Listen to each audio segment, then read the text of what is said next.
جب اللہ کے نبی صلی اللہ علیہ وسلم نے نبوت کا اعلان کیا،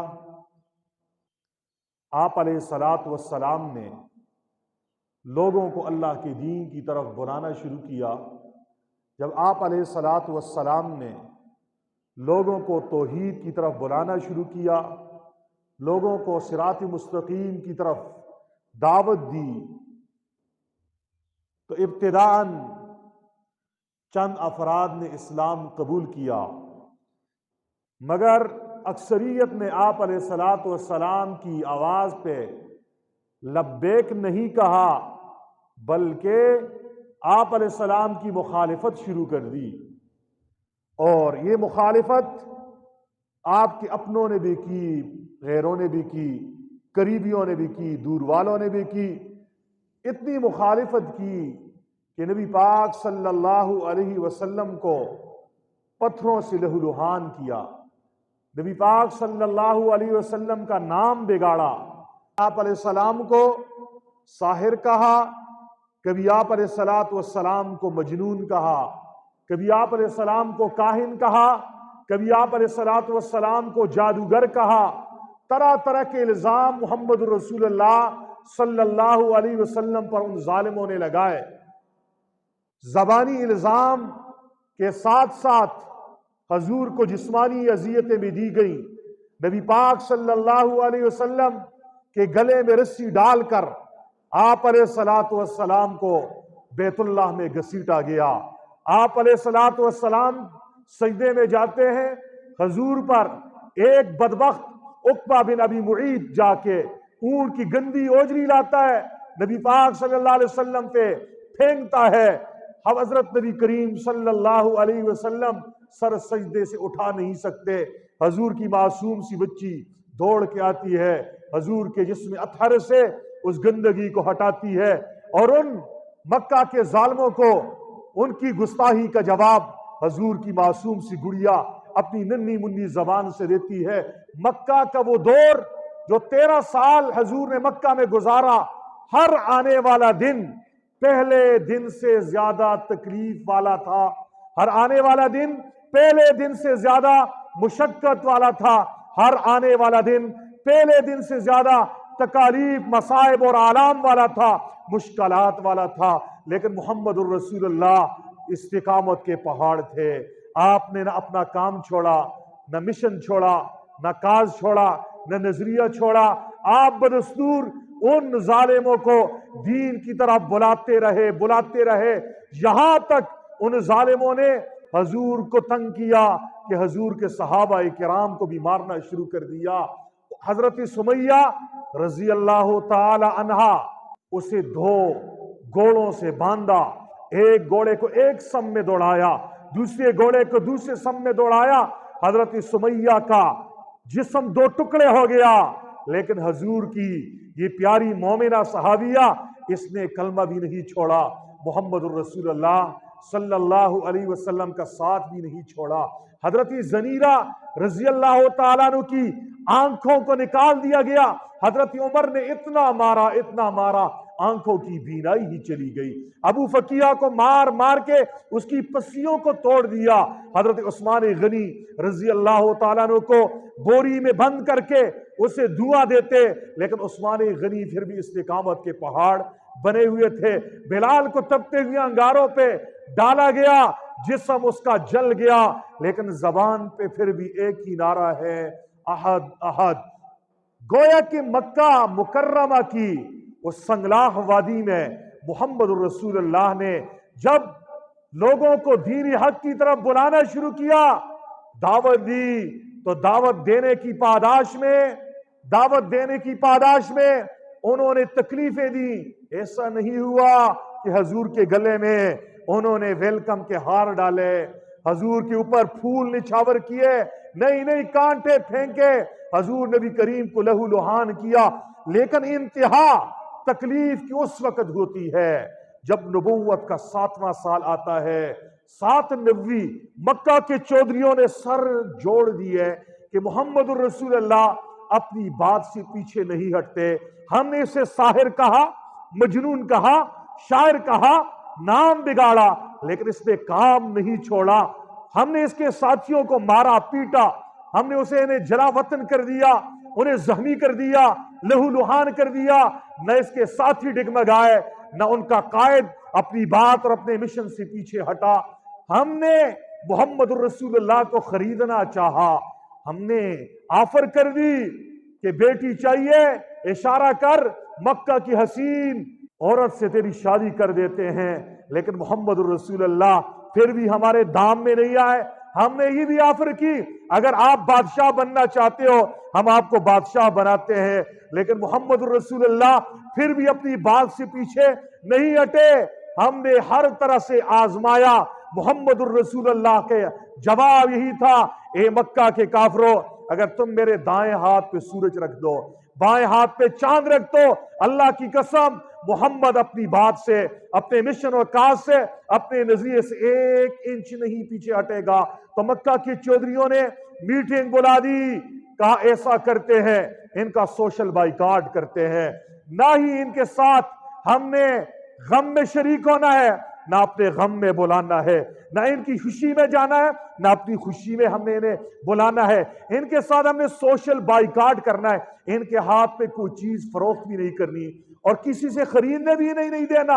اتنا تنگ کرنا ہے کہ اپنی بات سے پیچھے ہٹیں. نبی پاک صلی اللہ علیہ وسلم کا یہ امتحان بھی انہوں نے لیا. 3 سال تک نبی پاک اور آپ کا خاندان شاب ابی طالب کی گھاٹی میں قید رہا. 3 سال, ایک دن نہیں ہے, ایک ہفتہ نہیں ہے, ایک مہینہ نہیں ہے, مسلمانوں 1 سال نہیں ہے, 3 سال ایسا بائیکاٹ کیا, اندر ایک دانہ جانے انہوں نے نہیں دیا.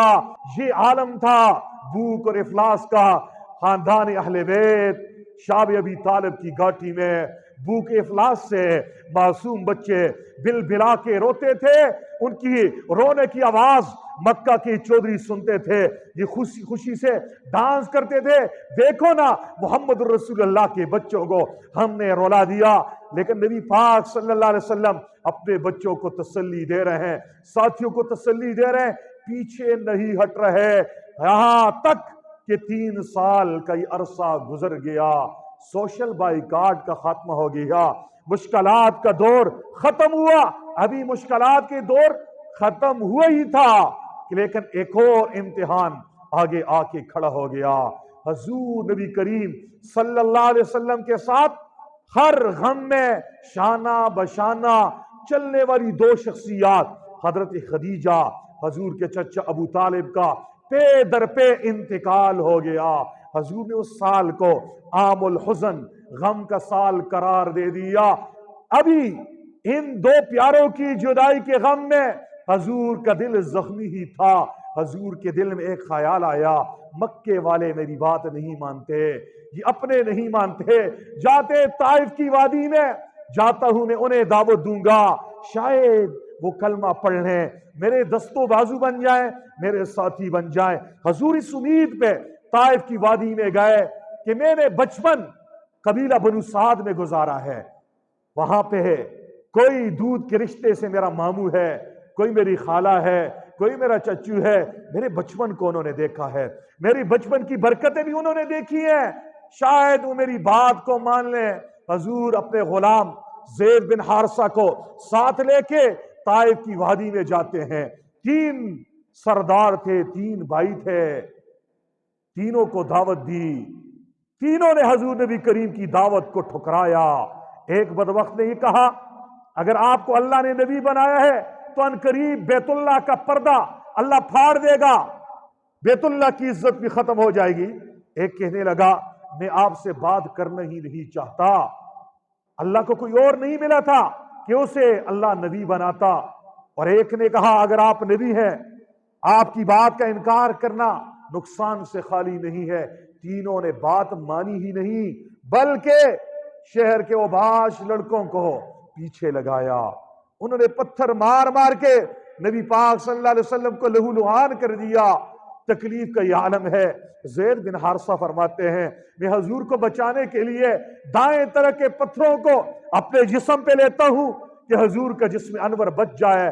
فرمایا وہ بائیں طرف سے مارتے ہیں، میں بائیں طرف دوڑتا ہوں، وہ سامنے سے مارتے ہیں، میں سامنے جاتا ہوں، وہ پیچھے سے مارتے ہیں۔ فرمایا چاروں طرف سے پتھروں کی برسات ہے۔ فرمایا اکیلا زید بن حارثہ کیا کرے، جسم ایک ہے، چاروں طرف سے پتھروں کی برسات ہے۔